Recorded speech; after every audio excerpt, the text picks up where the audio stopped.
तो आइए मैं आपको इस किले के अंदर लेकर चलता हूँ और इससे जुड़ी सारी जानकारियाँ मैं आपको देता हूँ। तो ये जो गेट हमने देखा ये अंदर से कुछ इस तरीके से नजर आता है और आप देखेंगे कि इसके ऊपर में फोर्ट की डिफेंसिव वॉल यानी कि सुरक्षा दीवार का हिस्सा नजर आ रहा है।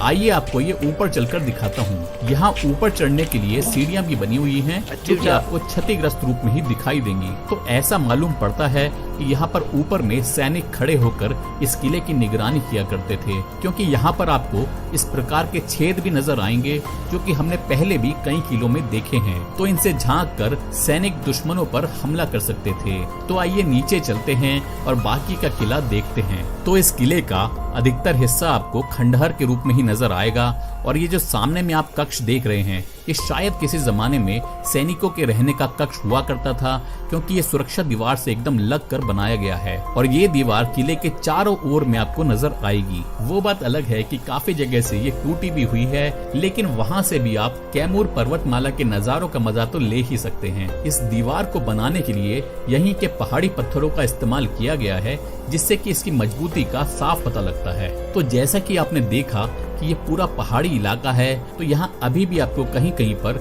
इस तरह के चट्टानों के हिस्से दिखाई देंगे और मुझे तो ये देखने में काफी खूबसूरत लग रहे हैं। और एक बात मैं आपको यहाँ पर ये बताना चाहूंगा कि मेरे पास वोडाफोन और एयरटेल के सिम कार्ड हैं और दोनों में ही यहाँ पर बिल्कुल नेटवर्क नहीं था। तो आप जब भी यहाँ पर आए तो आप ये मानकर चलिएगा कि शायद आपको भी यहाँ पर मोबाइल नेटवर्क ना मिल पाए। यहाँ किले में अगर छोटे बड़े सारे तालाब मिला लिए जाएं तो कुल मिलाकर यहाँ पर 7 तालाब बने हुए हैं। इनमें से राम सागर और मीरा सागर तालाब में कभी भी पानी नहीं सूखता है, भले ही यहाँ पर कितनी भी गर्मी क्यों न पड़ जाए। तो ये सामने वाला तालाब जो आप देख रहे हैं ये है राम सागर तालाब। तो श्रावण के महीने में हर साल श्रद्धालु कांवड़िये यहाँ पर आते हैं और यहाँ से जल लेकर शिव द्वार धाम तक की पवित्र कांवड़ यात्रा करते हैं। किंवदंतियों के अनुसार ऐसा भी बताया जाता है कि पहले जब यहाँ लोग घूमने आते थे तो तालाब से बर्तन निकला करते थे, तो लोग उनमें खाना खाने के बाद उन्हें धोकर इसी तालाब में वापस छोड़ देते थे। और एक विचित्र बात इस तालाब के बारे में ये भी बताई जाती है कि इसकी गहराई कितनी है,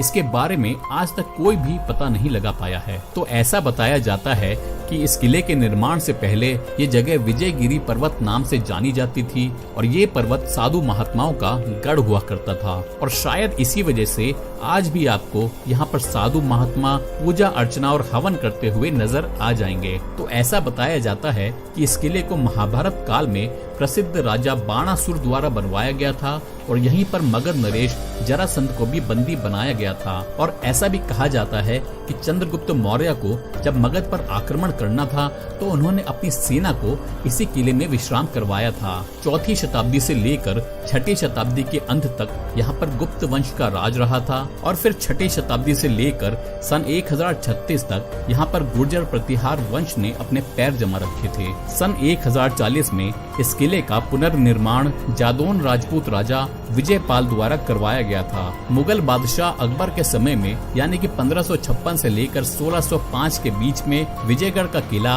और इस इलाके के सभी किले मुगल वंश के नियंत्रण में आ गए थे, लेकिन बाद में काशी नरेश ने इस पर कब्जा जमा लिया था। विजयगढ़ किले के अंतिम शासक बनारस के राजा चैत सिंह थे और उन्होंने यहाँ पर तब तक शासन किया जब तक अंग्रेज यहाँ तक नहीं पहुँच गए। तो महाभारत काल से लेकर अंग्रेजों की गतिविधियों तक का साक्षी ये विजयगढ़ का किला अपने साथ कई रहस्यों को समेटे हुए है। हर